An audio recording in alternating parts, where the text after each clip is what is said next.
Good. How many of you have conducted a session for sports, but you don't want to raise your hand? Okay, it's the rest of us. There's some wonderful, beautiful differences working with athletes opposed to every other type of session.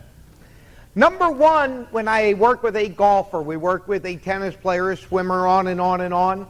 This individual is motivated.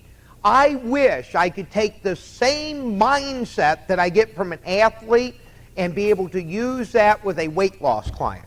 Have you asked a weight loss client, how about doing this over the next week?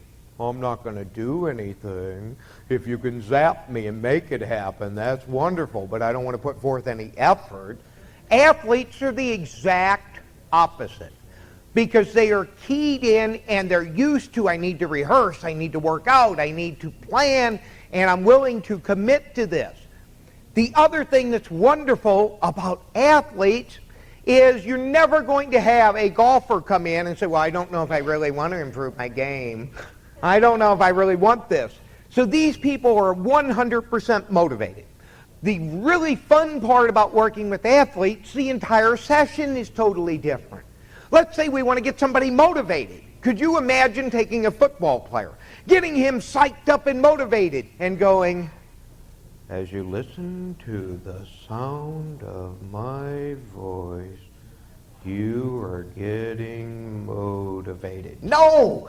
These sessions are going to be much more powerful and much more dynamic. We're going to see if we can't do a demonstration first to show you a couple of different ways of working with athletes, and then we're going to describe what those wonderful, beautiful techniques are. So with that, do I have an individual, someone who is currently breathing, that would honestly like to improve? Okay. And I had a gentleman raise his hand back there too. You can come up also.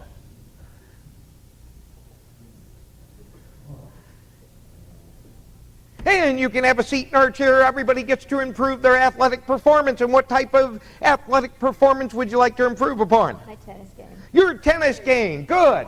And how are you? Good.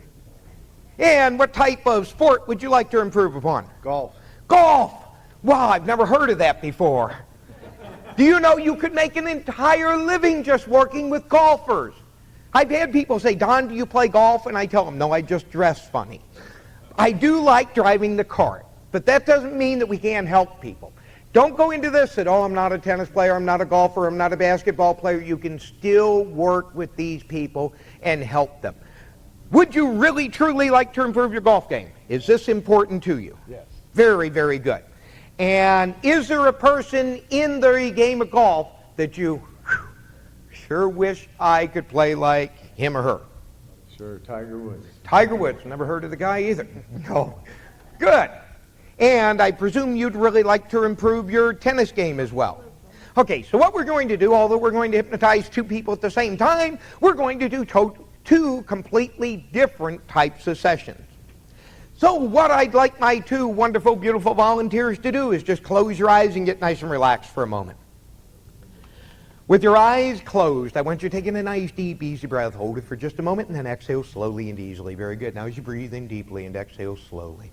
Spend just a moment. Spend a brief moment and begin to listen. Begin to respond to the sound of the tone of my voice as simply a meaningful sound. As you listen to the sound of the tone of my voice, you're beginning to realize that any of the other outside sounds, noises, or voices will no longer disturb, no longer distract you, but rather instead they can and they will actually be able to help you to relax, not because I say so, but simply